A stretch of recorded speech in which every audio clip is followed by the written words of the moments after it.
ಹರಿ ಓಂ. ಶುದ್ಧಾನಂದೋರು ಸಂವಿದ್ಯುತಿಬಲಬಹುಲೋದಾರ್ಯವೀರ್ಯಾದಿದೇಹಂ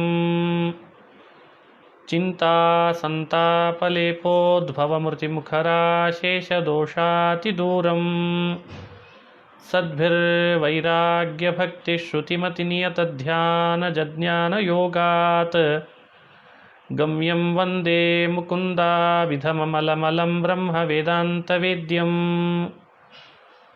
ಅಭ್ರಮಂ ಭಂಗರಹಿತಂ ಅಜಡಂ ವಿಮಲಂ ಸದಾ ಆನಂದತೀರ್ಥಮತುಳಂ ಭಜೆ ತಾಪತ್ರಯಾಪಹಂ ಮೂಕೋಪಿ ಯತ್ಪ್ರಸಾದೇನ ಮುಕುಂದಶಯನಾಯತೆ ರಾಜರಾಜಾಯತೆ ರಿಕ್ತೋ ರಾಘವೇಂದ್ರಂ ತಮಾಶ್ರಯೇ ಆಪಾದಮೌಲಿಪರ್ಯಂತಂ ಗುರುಣಾಮಾಕೃತಿಂ ಸ್ಮರೇತ್ ತೇನ ವಿಘ್ನಾಃ ಪ್ರಣಶ್ಯಂತಿ ಸಿದ್ಧ್ಯಂತಿ ಚ ಮನೋರಥಾಃ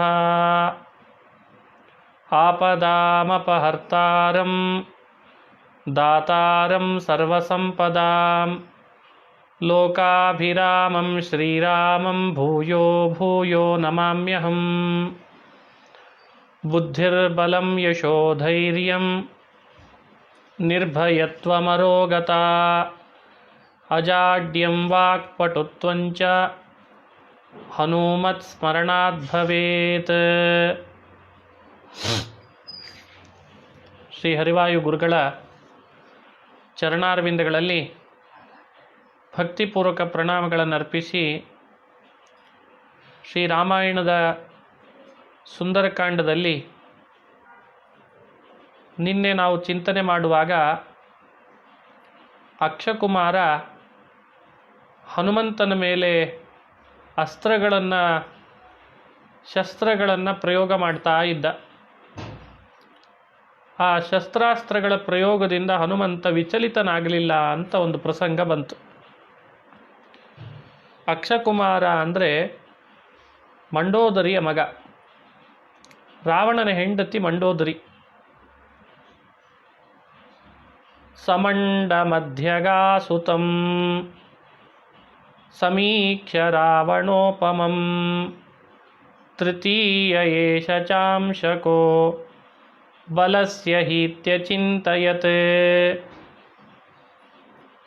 ಆ ಅಕ್ಷಕುಮಾರನ ಅಸ್ತ್ರಶಸ್ತ್ರಗಳು ಆಂಜನೇಯನ ಮೇಲೆ ಮಳೆ ಸುರಿದಾಗಿ ಸುರಿತಾ ಇದ್ದಾಗ ಆಂಜನೇಯ ಮನಸ್ಸಿನಲ್ಲಿ ಆಲೋಚನೆ ಮಾಡಿದ್ದೇನು ಅಂದರೆ, ಸಮೀಕ್ಷ ರಾವಣೋಪಮಂ, ನನ್ನ ಎದುರುಗಡೆಗೆ ಬಂದು ನನ್ನ ಮೇಲೆ ಇಷ್ಟು ಮಳೆ ಸುರಿಸಿದಾಗ ಅಸ್ತ್ರ ಸುರಿಸ್ತಿದ್ದಾನಲ್ಲ, ಇವನೊಬ್ಬ ರಾವಣನಿಗೆ ಸರಿಸಮಾನನಾಗಿದ್ದಾನೆ. ಇವನನ್ನು ಈ ಸಮಯದಲ್ಲಿ ನಾನು ಸಂಹಾರ ಮಾಡ್ತೇನೆ. ಅವನು ಒಬ್ಬ ರಾಕ್ಷಸ, ಭೂಮಿಗೆ ಭಾರನೇ. ಅವನಿಂದ ಸಾಕಷ್ಟು ಸಜ್ಜನರು ಬಹಳ ದುಃಖವನ್ನು ಅನುಭವಿಸಿದ್ರು. ಇವನನ್ನು ಬಿಟ್ಟರೆ ರಾವಣನಂತೆ ಇವನು ಕೂಡ ಕುಕೃತ್ಯಗಳನ್ನು ಮಾಡ್ತಾ ಇದ್ದ. ಹಾಗಾಗಿ ನಿರ್ಧಾರ ಮಾಡ್ತಾನೆ ಹನುಮಂತ, ರಾವಣನನ್ನಂತೂ ರಾಮನೇ ಸಂಹಾರ ಮಾಡಬೇಕು ಅಂತ ಸಂಕಲ್ಪ ಮಾಡಿದ್ದಾನೆ. ಇಂದ್ರಜಿತ್ತನನ್ನು ಈಗಲೇ ಕೊಲ್ಲಿಕ್ಕೆ ಭಗವಂತನ ಇಚ್ಛೆ ಇಲ್ಲ. ಯಾಕೆಂದರೆ ಇಂದ್ರಜಿತ್ತನ ಬಲ ಎಂಥದ್ದು ಅಂತ ಲೋಕಕ್ಕೆಲ್ಲ ಗೊತ್ತಾಗಬೇಕು. ಲೋಕಕ್ಕೆ ಅಷ್ಟು ಅಪಾರವಾದ ಬಲ ಅಂತ ಗೊತ್ತಾಗದೆ ಹೋದರೆ ಇಂದ್ರಜಿತ್ತಂದು, ಅವನು ಕೊಂದ ಮೇಲೆ ಅವನ ಬಲ ಏನು ಅಂತ ಜಗತ್ತಿಗೆ ತೋರಿಸ್ಲಿಕ್ಕೆ ಬರಲ್ಲ. ಹಾಗಾಗಿ ಅವನ ಶಕ್ತಿ ಜಗತ್ತಿಗೆ ಪ್ರಕಟ ಆಗಲಿಕ್ಕೆ ಇನ್ನೂ ಸಮಯ ಇದೆ ಅನ್ನೋದನ್ನು ಆಲೋಚನೆ ಮಾಡಿದ್ದಂತೆ ಹನುಮಂತ. ಹಾಗಾಗಿ ಈಗಲೇ ಇಂದ್ರಜಿತ್ತನನ್ನು ಕೊಲ್ಲೋದು ಬೇಡ. ಹೀಗೇನಿದ್ರು ಈ ಅಕ್ಷಕುಮಾರ ಸಾಕು ಅಂತ ಅತಸ್ತಯೋ ಸಮೋಮಯ ತೃತೀಯ ಏಷ ಹನ್ಯತೆ ವಿಚಾರ್ಯ ಚೈವ ಮಾಶುತಂ ಪದೋ ಪ್ರಗೃಹ್ಯ ಪುಪ್ಲುವೆ. ಇಷ್ಟು ಮನಸ್ಸಿನಲ್ಲಿ ಆಲೋಚನೆ ಮಾಡಿ ಆ ಅಕ್ಷಕುಮಾರನನ್ನು ಇನ್ನು ಕೊಲ್ಲಬೇಕು ಅಂತ ತಲೆಯಲ್ಲಿ ತಂದುಕೊಂಡು ಹನುಮಂತ ಅವನ ಎರಡೂ ಕಾಲು ಗಟ್ಟಿ ಹಿಡಿದು ಬಿಟ್ಟನಂತೆ.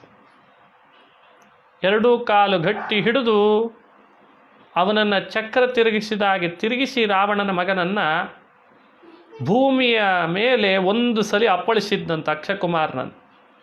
ಸಚಕ್ರವದ್ಭ್ರಮಾತುರಂ ವಿಧಾಯ ರಾವಣಾತ್ಮಜಂ ಅಪೋಥಯದ್ಧರಾತಳೆ ಕ್ಷಣೇನ ಮಾರುತೀತನುಃ.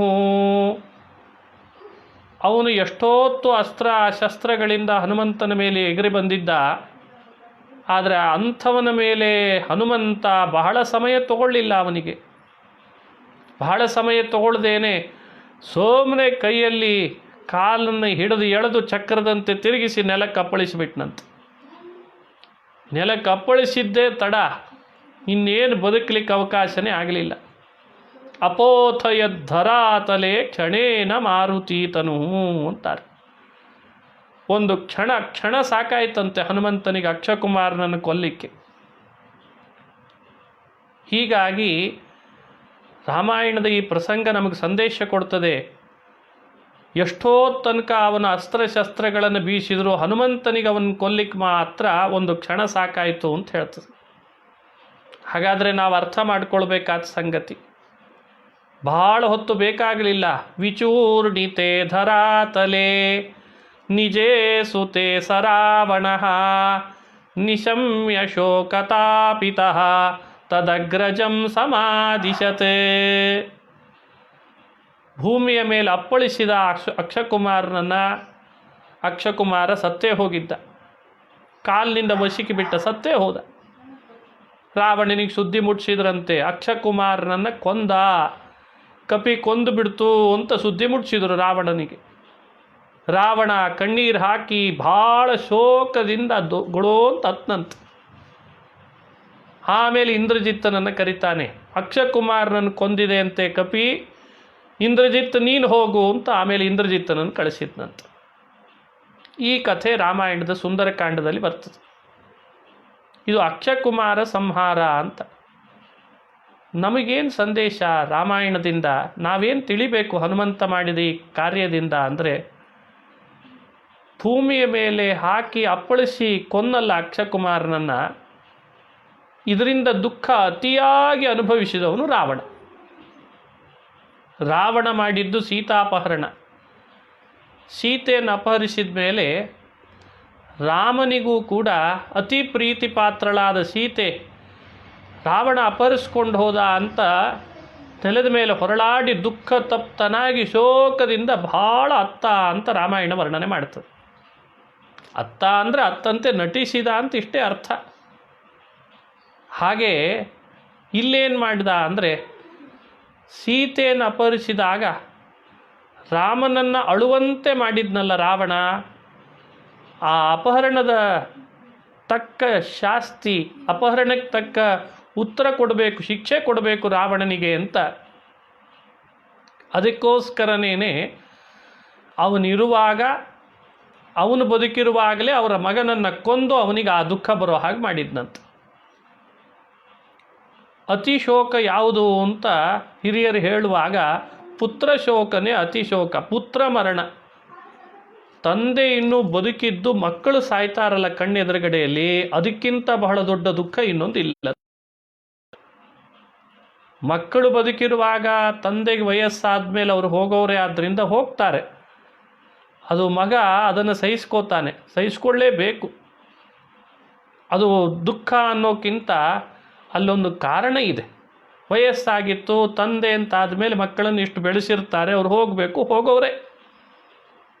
ಆದರೆ ತಂದೆ ಬದುಕಿದ್ದಾಗ ಅವ್ರ ಎದುರುಗಡೆಯಲ್ಲೇ ಮಕ್ಕಳು ಸಾಯೋದಿದೆಯಲ್ಲ, ಈ ಪುತ್ರ ಶೋಕ ಭಾಳ ದೊಡ್ಡ ದುಃಖ ಇದು. ಈ ದುಃಖ ಇದು ಶಿಕ್ಷೆ ರೂಪದಲ್ಲಿ ಕೊಟ್ಟ ಹನುಮಂತ ಅಂತ ಹೇಳ್ತಾರೆ. ಯಾಕೆ ಶಿಕ್ಷೆ, ಏನು ಶಿಕ್ಷೆ ಅಂತಂದರೆ, ರಾಮನಿಗೆ ಸೀತೆಯನ್ನು ಅಪಹರಿಸಿ ದುಃಖ ಕೊಟ್ಟ, ಶೋಕ ಕೊಟ್ಟ. ಅದಕ್ಕಾಗೇನೆ ತಂದೆ ಎದುರುಗಡೆನೆ ಮಗನ ಸಾವು ಅವರಿಗೆ ಎಷ್ಟು ದುಃಖ ಕೊಟ್ಟಿರಬೇಡ. ಅದಕ್ಕೆ ಶೋಕತಾಪಿತಃ, ಪುತ್ರ ಮರಣದಿಂದ ಬಹಳ ಶೋಕತಾಪಿತನಾದ ಅಂತಂತಾರೆ. ನಾವಿದನ್ನು ಅರ್ಥ ಮಾಡಿಕೊಳ್ಬೇಕು. ರಾಮಚಂದ್ರನಿಗೆ ಅಪಚಾರ ಮಾಡಿದ್ದಕ್ಕೆ ಕಾಮುಕನಾಗಿ ಸ್ವಾರ್ಥದಿಂದ ಸೀತೆಯನ್ನು ಅಪಹರಿಸಿದ್ದಕ್ಕೆ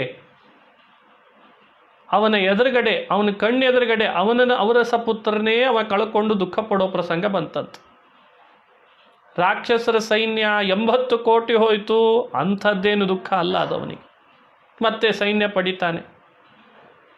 ಅದೇ ರೀತಿ 7 ಜನ ಮಂತ್ರಿ ಪುತ್ರರು, ಅದು ಏನು ಅವನಿಗೆ ಬಹಳ ದುಃಖ ಅಂತ ಆಗಲಿಲ್ಲ. ಆದರೆ ಅಕ್ಷಕುಮಾರ ಹೋದ ಅನ್ನೋ ದುಃಖ ಇದೆಯಲ್ಲ, ತಾನು ಬದುಕಿದ್ದಾಗ ಮಗನನ್ನು ಕಳ್ಕೊಂಡೆ ಅನ್ನೋ ದುಃಖ ಇದೆಯಲ್ಲ, ಅದು ಎಂದೂ ಅವನ ಕೈಯಲ್ಲಿ ಪರಿಹಾರ ಮಾಡಿಕೊಳ್ಳಿಕ್ಕೆ ಸಾಧ್ಯ ಇಲ್ಲ. ಇದನ್ನು ಹನುಮಂತ ರಾವಣನಿಗೆ ಕೊಟ್ಟಂತೆ. ಈ ದುಃಖ ಅನುಭವಿಸು ನೀನು ಅಂತ ಕೊಟ್ಟ. ಇದು ನಮಗೆ ಕೊಡೋ ಸಂದೇಶ. ನಾವು ಮಾಡುವಂಥ ಮಹಾತ್ಮರ ದ್ರೋಹ, ಪರಸ್ತ್ರೀಯರ ಮೇಲೆ ಕಾಮುಕವಾಗಿ ಸ್ವಾರ್ಥ ಮೆರೆಯೋದು, ಇದು ಮೊದಲು ಚೆನ್ನಾಗಿ ಕಾಣಿಸ್ಬೋದು. ಆದರೆ ರಾವಣನಿಗಾದಂಥ ದುಃಖ ನಮಗೂ ಆಗಲಿಕ್ಕಿದೆ ಅನ್ನೋ ಎಚ್ಚರಿಕೆ ರಾಮಾಯಣದಿಂದ ಹನುಮಂತ ಕೊಡ್ತಾನೆ. ಹಾಗಾಗಿ ನಾವು ಕೂಡ ಸ್ವಾರ್ಥ ಮೆರಿಬಾರ್ದು, ಕಾಮುಕರಾಗಬಾರ್ದು. ಅದರಿಂದ ಶಿಕ್ಷೆ ಇದೆ. ಈ ಶಿಕ್ಷೆಯನ್ನು ನೋಡಿ ಆದರೂ ಮನುಷ್ಯ ಸರಿಯಾಗಿ ಬದುಕಲಿ ಅಂತ ವ್ಯಾಖ್ಯಾನ ಮಾಡ್ತದೆ ಸುಂದರಕಾಂಡ. ಹೀಗೆ ರಾಮಾಯಣ ಅಕ್ಷಕುಮಾರನ ಸಂಹಾರದಿಂದ ರಾವಣನಿಗೆ ದುಃಖ ಆಯಿತು ಅನ್ನೋದು ನಮಗೆ ಕೊಡುವಂಥ ಒಂದು ಎಚ್ಚರಿಕೆಯ ಮಾತು ಅಂತ ಅರ್ಥ. ಇದು ಒಂದು. ಇನ್ನು ಅಕ್ಷಕುಮಾರನನ್ನು ಭೂಮಿಗೆ ಅಪ್ಪಳಿಸಿ ಸಂಹಾರ ಮಾಡಿಬಿಟ್ಟ. ಅವನು ಚಕ್ರ ತಿರುಗಿದ ಹಾಗೆ ತಿರುಗಿಸಿದ ಅವನನ್ನು ಭೂಮಿಗೆ ಅಪ್ಪಳಿಸಿ ಸಂಹಾರ ಮಾಡಿದ. ಈಗಲೂ ಅಲ್ಲಲ್ಲಿ ಆಂಜನೇಯನ ದೇವಸ್ಥಾನ ನೋಡ್ತೇವೆ. ಬಹಳ ಜನರಿಗೆ ಈ ವಿಷಯ ಗೊತ್ತಾಗಬೇಕು. ತುಂಬ ಕಡೆ ಆಂಜನೇಯನ ಕಾಲ ಕೆಳಗಡೆಯಲ್ಲಿ ಒಬ್ಬ ಅಸುರ ಇರ್ತಾನೆ. ಅವನು ಯಾರು ಅಂತ ಕೆಲವರಿಗೆ ಗೊತ್ತಿದೆ, ಕೆಲವರಿಗೆ ಗೊತ್ತಿಲ್ಲ. ಆಂಜನೇಯನನ್ನು ಶಿಲ್ಪಿಗಳು ಕೆತ್ತುವಾಗಲೇ ಅವನ ಕಾಲು ಕೆಳಗಡೆಯಲ್ಲಿ ಒಂದು ರಾಕ್ಷಸನ ಮುಖ ಅವನು ಕೆಳಗೆ ಬಿದ್ದಿರ್ತಾನೆ, ಇವ ಕಾಲದಿಂದ ತುಳಿತಿರ್ತಾನೆ. ಆ ಚಿತ್ರ ತೋರಿಸಿರ್ತಾರೆ. ಯಾರವನು ಅಂದರೆ ಇದೇ ಅಕ್ಷಕುಮಾರ ಅಂತ ಅರ್ಥ. ಅಕ್ಷಕುಮಾರನನ್ನು ಹಾಕಿ ಚಿತ್ರಣ ಮಾಡಿದ್ದಾರೆ.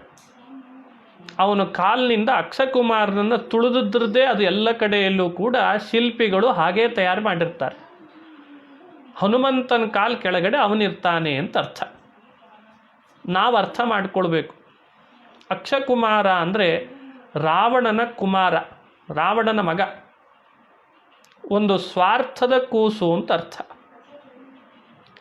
ಒಂದು ಸ್ವಾರ್ಥದ ಕೂಸು. ರಾವಣ ಅಂದರೆ ಸ್ವಾರ್ಥಿ, ಇನ್ನೊಬ್ಬರನ್ನು ದುಃಖಪಡಿಸಿ ತಾನು ಖುಷಿ ಪಡೋದು, ಇದು ರಾವಣ ಅಂದರೆ. ಲೋಕಾನ್ ರವಯತೀತಿ ರಾವಣ, ಲೋಕಾನ್ ರಮಯತೀತಿ ರಾಮ, ಲೋಕಾನ್ ರಾವಯತೀತಿ, ರವಯತಿ ಅಲ್ಲ ರಾವಯತೀತಿ ರಾವಣ. ಲೋಕವನ್ನು ರವರವ ಅನ್ನಿಸ್ತಾನಂತೆ. ಯಾರೂ ಖುಷಿಯಿಂದ ಇರಬಾರ್ದು ಅವನಿಗೆ, ತಾನೊಬ್ಬ ಇರಬೇಕು. ಎಲ್ಲರೂ ದುಃಖ ಪಡ್ತಿರಬೇಕು, ತಾನು ಖುಷಿಯಿಂದ ಇರಬೇಕು. ಇದೇ ರಾವಣನ ಸ್ವಭಾವ. ರಾವಣನ ಬಗ್ಗೆ ಬಹಳ ಹೇಳ್ತಾರೆ ವಾಲ್ಮೀಕಿಗಳು. ಯಾವ ಥರದ ನೀಚ ಪ್ರವೃತ್ತಿ ಇತ್ತು ಅಂತ ಅವನ ಬಗ್ಗೆ. ಒಬ್ಬರು ಯಾರಾದರೂ ನಗುತ್ತಿದ್ದಾರೆ ಅಂದರೆ ಅವನು ಸಹಿಸ್ಲಿಕ್ಕೆ ಆಗ್ತಿರ್ಲಿಲ್ಲ. ಅವನು ಯಾಕೆ ನಗತಾನೆ ಅಂತ ಸಿಟ್ಟಂತವನಿಗೆ. ಇಂಥ ನೀಚ ಪ್ರವೃತ್ತಿ ರಾವಣಂದು. ಆ ನೀಚ ಪ್ರವೃತ್ತಿಯಿಂದ ಬೇಸತ್ತು ಹೋಗಿದ್ರಂತೆ ಬಹಳ ಜನ. ಅವನಿಗಿಂತ ಬಲಶಾಲಿ ಇರಬಾರ್ದು, ಅವನಿಗೆ ಸಹಿಸ್ಲಿಕ್ಕಾಗಲ್ಲ. ಯಾರೇ ಬಲಶಾಲಿಗಳಿದ್ದರೂ ಕೂಡ ಅವ್ರ ಮೇಲೆ ಒಂದು ಕಣ್ಣಿಟ್ಟಿರ್ತಿದ್ದ.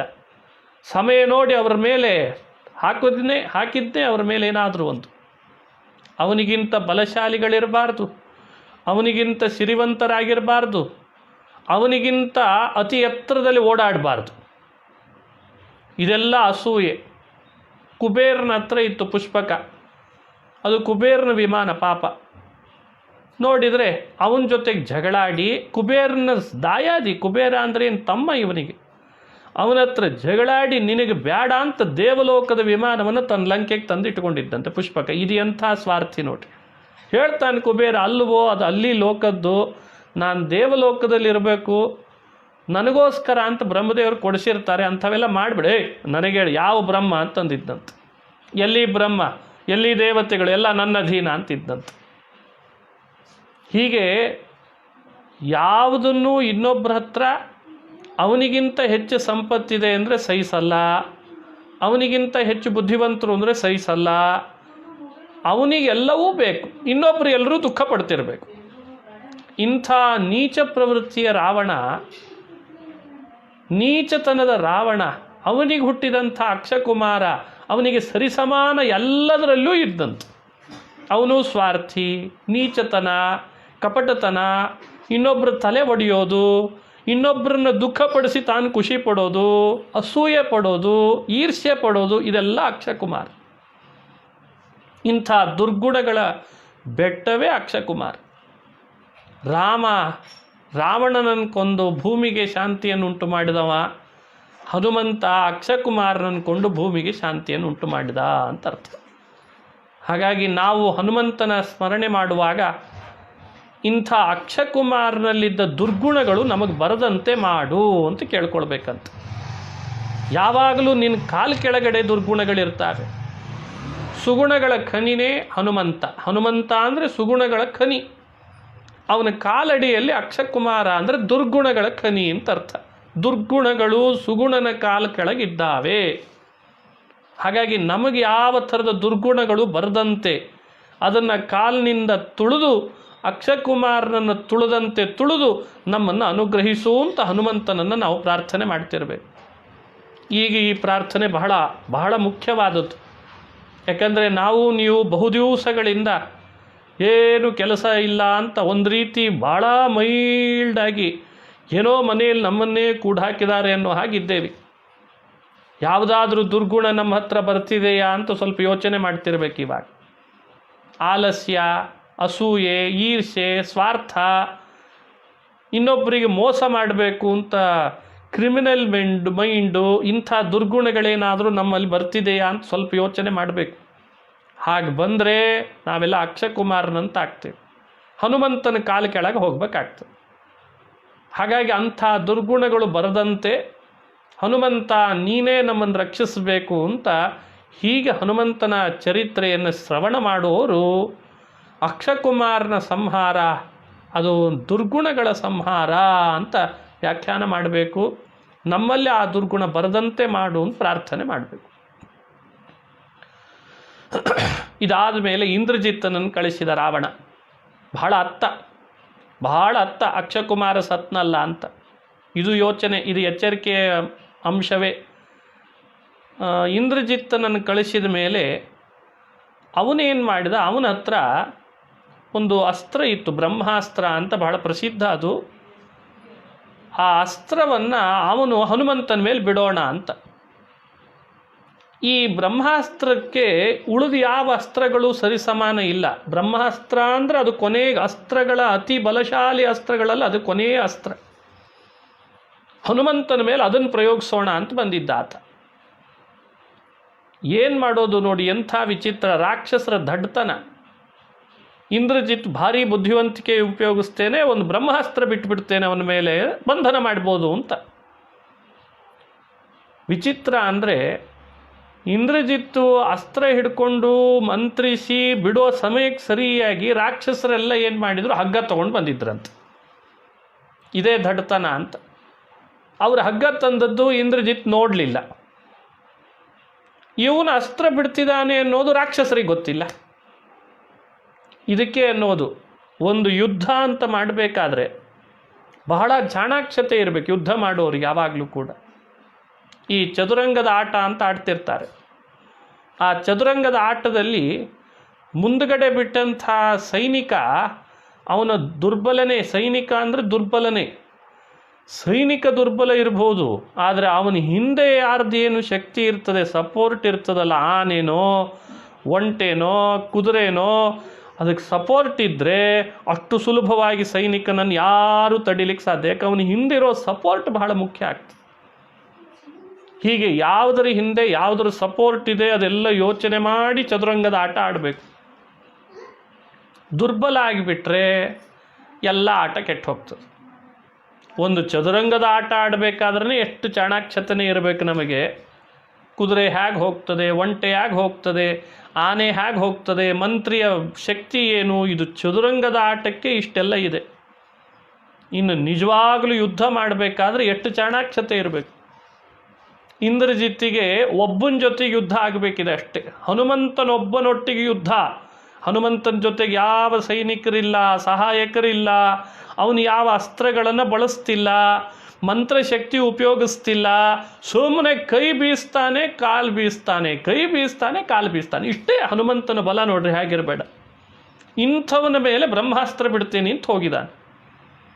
ಬ್ರಹ್ಮಾಸ್ತ್ರಕ್ಕೆ ಸಮಾನ ಇಲ್ಲ ಇನ್ಯಾವುದು, ಅದನ್ನೇ ಬಿಟ್ಟುಬಿಡ್ತೀನಿ. ರಾಕ್ಷಸರಿಗೆ ಹೇಳಲಿಲ್ಲ, ನಾನು ಬ್ರಹ್ಮಾಸ್ತ್ರ ಬಿಡ್ತೇನೆ, ನೀವು ಯಾರು ಅವನ ಬಗ್ಗೆ ಹೋಗಬೇಡ್ರಿ ಅವನ ಹತ್ರ ಅಂತ ಒಂದು ಮಾತು ಹೇಳಾದರೂ ಹೇಳಬೇಕೋ ಬೇಡ, ಅದನ್ನೂ ಹೇಳಲಿಲ್ಲ. ಯಾರು ಅವನ ಕಂಟ್ರೋಲ್ ಇಲ್ಲ ಅನ್ಲಿಕ್ಕಿದೆ. ಯುದ್ಧ ಮಾಡೋರು ತಮ್ಮ ಪಕ್ಷದವರನ್ನಾದರೂ ಅಟ್ಲೀಸ್ಟ್ ತಮ್ಮ ಕಂಟ್ರೋಲ್ ಇಟ್ಕೊಳ್ಬೇಕೋ ಬೇಡ ಸರಿಯಾಗಿ. ಹಿಂದೆ ಯೋಚನೆ ಇಲ್ಲ, ಮುಂದೆ ಯೋಚನೆ ಇಲ್ಲ. ನಮ್ಮೂರ ಭಾಷೆಯಲ್ಲಿ ಅಂತಿರ್ತಾರಲ್ಲ, ಹಂಡ ಬಂಡ ಅಂತ. ಹಿಂದೂ ಮುಂದೆ ಯೋಚನೆ ಇಲ್ಲದೆ ಊದಕ್ಕೆ ಯುದ್ಧಕ್ಕೆ ಹೋಗ್ಬಿಡೋದು. ಇದು ವಿಚಿತ್ರ. ಇದು ಇಂದ್ರಜಿತ್ತನ ಪರಿಸ್ಥಿತಿ ಎಷ್ಟು ಗಂಭೀರ ಆಯಿತು ಅದರಿಂದ ಅಂತ ನೀವೇ ನೋಡ್ತೀರಿ. ಅವನ ದುಸ್ಥಿತಿ ನೋಡ್ರಿ. ಅವನಿಗೆ ಬ್ರಹ್ಮಾಸ್ತ್ರ ಬಿಡಬೇಕು ಅಂತಷ್ಟೇ ತಲೆ ಒಳಗೆ, ಆದರೆ ರಾಕ್ಷಸರಿಗೆ ಅದು ವಿಷಯ ಗೊತ್ತಿಲ್ಲ.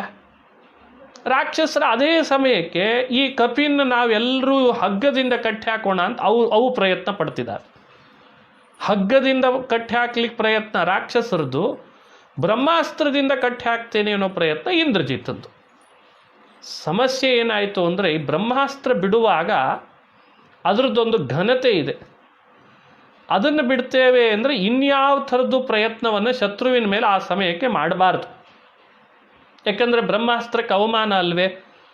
ಬ್ರಹ್ಮಾಸ್ತ್ರ ಅಂತ ಯಾವುದನ್ನು ಕರಿತಿದ್ರು ಹಿರಿಯರು ಅಂದರೆ, ಅದೊಂದು ರಹಸ್ಯ ವಿದ್ಯೆ, ಅದು ಎಲ್ಲರೂ ಕರಗತ ಮಾಡ್ಕೊಳ್ಳಿಕ್ಕೆ ಬರಲ್ಲ, ಹೇಳಿರ್ತದೆ. ಆದರೂ ಬ್ರಹ್ಮಾಸ್ತ್ರ ಅಂದರೆ ಯಾವುದು?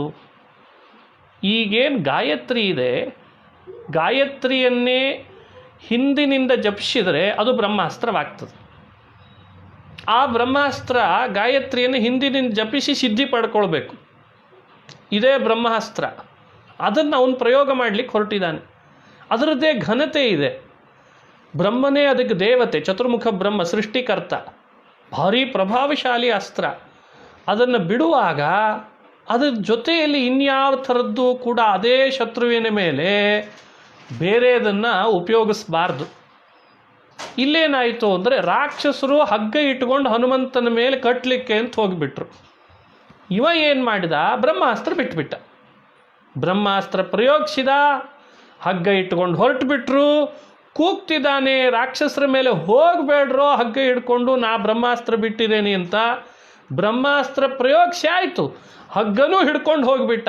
ಬ್ರಹ್ಮಾಸ್ತ್ರ ಯೋಚನೆ ಮಾಡ್ತು, ನನ್ನನ್ನು ಪ್ರಯೋಗಿಸಿ ರಾಕ್ಷಸರೆಲ್ಲ ಹಗ್ಗನೂ ತೊಗೊಂಡು ಕಟ್ಲಿಕ್ಕೆ ಹೋಗ್ತಾರೆ ಅಂದರೆ ಇದು ನನಗೆ ಅವಮಾನ ಅಂದ್ಕೊಂತದ್ದು.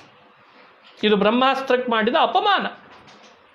ನಿಜವಾಗಲೂ ಬ್ರಹ್ಮಾಸ್ತ್ರದ ಮೇಲೆ ನಂಬಿಕೆ ಇದ್ದಿದ್ರೆ ರಾಕ್ಷಸರ ಹಗ್ಗ ಇಟ್ಕೊಂಡು ಹೋಗಬಾರ್ದಾಗಿತ್ತು. ಅವರೂ ಹಗ್ಗ ಇಟ್ಕೊಂಡು ಹೋಗಿಬಿಟ್ರು, ಇವನೂ ಬ್ರಹ್ಮಾಸ್ತ್ರ ಬಿಟ್ಟಾಗಿತ್ತು. ಇದು ಅವಮಾನ ಆದದ್ದಕ್ಕೆ ಬ್ರಹ್ಮಾಸ್ತ್ರ ಹನುಮಂತನ ಮೇಲೆ ಏನು ಕಾರ್ಯನೇ ಮಾಡಲಿಲ್ಲಂತ. ಅಸ್ತ್ರ ವ್ಯರ್ಥ ಆಗಿಬಿಟ್ಟು. ಇದು ನೋಡಿ ಇಂದ್ರಜಿತ್ತನ ಅತಿ ದಡ್ಡತನ. ಇದನ್ನು ಅತಿ ಬುದ್ಧಿವಂತಿಕೆ ಅಂತಿರೋ ಅತಿ ದಡ್ಡತನ ಅಂತಿರೋ ಯೋಚನೆ ಮಾಡಿ. ಇದಕ್ಕಿಂತ ದುಸ್ಥಿತಿ ಇನ್ನೊಂದಿಲ್ಲ. ಅಮೋಘವಾದ ಬ್ರಹ್ಮಾಸ್ತ್ರಕ್ಕೆ ರಾಕ್ಷಸರೆಲ್ಲ ಹಗ್ಗ ಕಟ್ಟಲಿಕ್ಕೆ ಹೋದದ್ದೇ ಅವಮಾನ ಆದದ್ದು. ಇಂದ್ರಜಿತ್ತನ ಪ್ರಯೋಗ ವ್ಯರ್ಥ ಆಗಿಬಿಡ್ತು. ನೋಡಿ, ಜೀವನದಲ್ಲಿ ಇಂಥ ಘಟನೆಯನ್ನು ಹೇಳ್ತದೆ ಸುಂದರಕಾಂಡ. ಹನುಮಂತ ಏನೂ ಮಾಡೋದು ಬೇಕಾಗಿಲ್ಲ, ಅವರೇ ತಮ್ಮ ದಡ್ಡತನದಿಂದ ಅವರೇ ತಮ್ಮ ತಲೆ ಮೇಲೆ ಚಪ್ಪಡಿ ಹಾಕ್ಕೊಂಡಂಗೆ ಆಯ್ತಂತ. ಇದು ಹನುಮಂತನ ವಿಚಿತ್ರವಾದ ಒಂದು ಅದ್ಭುತವಾದ ಕಥೆ. ನಮ್ಮ ಜೀವನದೊಳಗೆ ಪ್ರತಿಕ್ರಿಯೆ ಕೊಡಬೇಕಾಗಲಿಲ್ಲ ಹನುಮಂತ, ಸುಮ್ಮನೆ ನಿಂತ. ಬ್ರಹ್ಮಾಸ್ತ್ರ ಏನು ಕೆಲಸ ಮಾಡಬೇಕಿತ್ತೋ ಆ ಕೆಲಸನೇ ಮಾಡಲಿಲ್ಲ. ಯಾಕೆ? ರಾಕ್ಷಸರೆಲ್ಲ ಹಗ್ಗ ತಂದ್ರಲ್ಲ ಅಂತ. ನಮ್ಮ ಬದುಕಿನಲ್ಲಿ ನಾವು ಈ ಥರದ ಪಾಠಗಳನ್ನು ಕಲ್ತಿರಬೇಕು. ನಾವು ಏನು ಮಾಡ್ತಿರ್ತೇವೆ, ನಾವು ಮಾಡುವಂತಹ ಕಾರ್ಯದ ಬಲ ಏನು, ಯಾರ ಮೇಲೆ ಪ್ರಯೋಗಿಸ್ತೇವೆ, ಅದರದ್ದು ಏನು ಶಕ್ತಿ ಅರ್ತಿರ್ಬೇಕು. ರಾಕ್ಷಸರು ನಮ್ಮ ಹಿಂಬಾಲಕರೇ ಇರ್ಬೋದು, ಅವರೇನು ಮಾಡ್ತಿರ್ತಾರೆ ಅದನ್ನು ನಾವು ಸರಿಯಾಗಿ ತಿಳಿದಿರಬೇಕು. ಅಂತಾದರೆ ಆ ಬ್ರಹ್ಮಾಸ್ತ್ರ ಅಮೋಘವಾದದ್ದು ವ್ಯರ್ಥ ಆದಂತೆ ನಮ್ಮ ಬದುಕಿನಲ್ಲಿ ನಮ್ದು ಎಷ್ಟೋ ಕಾರ್ಯಗಳು ಇಂದ್ರಜಿತ್ತನಂತೆ ದಡ್ತನ ಮೆರೆದರೆ ವ್ಯರ್ಥ ಆದೀತು. ಬ್ರಹ್ಮಾಸ್ತ್ರದಂಥ ಅಸ್ತ್ರವೇ ವ್ಯರ್ಥ ಆಗಿಬಿಡ್ತು ಹನುಮಂತನಂಥವನ ಮೇಲೆ ಪ್ರಯೋಗಿಸಿ. ನಮ್ಮದು ವ್ಯರ್ಥ ಆದೀತು ಅನ್ನುವ ಎಚ್ಚರಿಕೆಯ ಪಾಠವನ್ನು ಸುಂದರಕಾಂಡ ನಮಗೆ ನೀಡ್ತಾ ಇದೆ. ಹಾಗಾಗಿ ಇವತ್ತಿನ ಸಂದರ್ಭಕ್ಕೆ ಅನುಗುಣವಾಗಿ ಬ್ರಹ್ಮಾಸ್ತ್ರ ವ್ಯರ್ಥ ಆದ ಕಥೆಯನ್ನೇ ನಮಗೆ ಸಂದೇಶ ಅಂತ ನಾವು ಭಾವಿಸಬೇಕು. ನಮ್ಮ ಜೀವನದಲ್ಲಿ ಇಂದ್ರಜಿತ್ತನಂತೆ ದಡ್ತನ ಮೆರೆದು ನಾವು ಮಾಡುವಂಥ ಕೆಲಸ ಅದು ವ್ಯರ್ಥ ಆಗದಂತೆ ನೋಡಿಕೊಳ್ಬೇಕು. ಮೇಲಾಗಿ ಹನುಮಂತನಂಥ ಮಹಾತ್ಮನ ಮೇಲೆ ಪ್ರಯೋಗಿಸಿದ್ದು ವ್ಯರ್ಥ ಆಗಲಿಕ್ಕೆ ಕಾರಣ ಆಯ್ತಂತೆ. ಹಾಗಾಗಿ ಮಹಾತ್ಮರ ಮೇಲೆ ನಾವು ಏನಾದರೂ ಅಸ್ತ್ರಗಳನ್ನು ಪ್ರಯೋಗಿಸ್ತೇವೆ ಅಂದರೆ ಅದು ನಮಗೇ ವ್ಯರ್ಥ ಆಗಿಬಿಡ್ತದೆ. ಯಾಕಾದರೂ ಮಾಡಿದ್ವಿ ಅಂತ ಪೇಚಾಡಬೇಕಾಗ್ತದೆ. ಹಾಗಾಗಿ ಈಗ ಈ ಸಂದರ್ಭದೊಳಗೆ ನಾವು ನೀವುಗಳು ಅನುಭವಿಸ್ತಾ ಇರುವ ಏನೊಂದು ಪರಿಸ್ಥಿತಿ ಇದೆ, ಇದೇ ಸಂದೇಶ. ಈಗ ನಾವೇನು ಮಾಡ್ತೇವೆ ಕೆಲಸ, ಇದು ಯಾವುದು ವ್ಯರ್ಥ ಆಗಿರಬಾರ್ದು. ಕೆಲವರು ಪಾರಾಯಣ ಇಟ್ಕೊಂಡಿರ್ಬೋದು, ಕೆಲವರು ದೇವರ ಸ್ಮರಣೆ ಮಾಡ್ತಿರ್ಬೋದು, ಕೆಲವರು ಇನ್ನೇನೋ ಬೇರೆ ಬೇರೆ ಥರದ ಕೆಲಸಗಳನ್ನು ನಡೆಸಿರ್ಬೋದು. ಅವೆಲ್ಲವೂ ಕೂಡ ವ್ಯರ್ಥ ಆಗದಂತೆ ನೋಡ್ಕೊಳ್ಬೇಕು. ನಾವು ಮಾಡಬಾರ್ದು ಮಾಡಿಬಿಟ್ವಿ ಅಂದರೆ ಅದು ವ್ಯರ್ಥ ಆಗಿಬಿಡ್ತದೆ. ಅದು ಇಂದ್ರಜಿತ್ತನಂತೆ ವ್ಯರ್ಥ ಆಗದಂತೆ ನೋಡ್ಕೊಳ್ಬೇಕು. ಹಾಗೆ ವ್ಯರ್ಥ ಆಗದಂತೆ ನೋಡ್ಕೊಳ್ಳೋದು ಅಂದರೆ ಬಹಳ ಬುದ್ಧಿವಂತಿಕೆಯಿಂದ ಮಾಡಬೇಕು ಅಂತ ಅರ್ಥ. ದಡ್ತನ ಮೆರೆದರೆ ಇಂದ್ರಜಿತ್ತನ ಬ್ರಹ್ಮಾಸ್ತ್ರ ವ್ಯರ್ಥ ಆದಂತೆ ಆಗಿಬಿಡ್ತದೆ. ಹಾಗೆ ಪ್ರತಿಯೊಬ್ಬರೂ ಏನೇ ಕೆಲಸ ಮಾಡಿರಿ, ಯಾವುದೇ ಮಾತನ್ನಾಡ್ರಿ, ಏನೇ ಆಲೋಚನೆ ಮಾಡಿರಿ, ಆಲೋಚನೆ, ಮಾತು, ಕೆಲಸ ಯಾವುದೂ ವ್ಯರ್ಥ ಆಗಬಾರ್ದು. ಅವೆಲ್ಲವೂ ಸಾರ್ಥಕ ಆಗಿರಬೇಕು. ಒಂದಲ್ಲ ಒಂದು ಹಂತದಲ್ಲಿ ಭಗವಂತನ ಪ್ರೀತಿ ಆಗುವಂತೆ ಮಾಡ್ತಿರ್ಬೇಕು. ಇಲ್ಲ ಅಂದರೆ ವ್ಯರ್ಥ ಆಗ್ತದೆ. ಹಾಗಾಗಿ ಇವತ್ತಿನ ಸುಂದರಕಾಂಡದ ಪ್ರಸಂಗವನ್ನು ಇಲ್ಲಿಗೆ ನಾವು ಚಿಂತನೆ ಮಾಡಿ ಮುಕ್ತಾಯ ಮಾಡ್ತಾ ಇದ್ದೇನೆ. ಶ್ರೀಕೃಷ್ಣ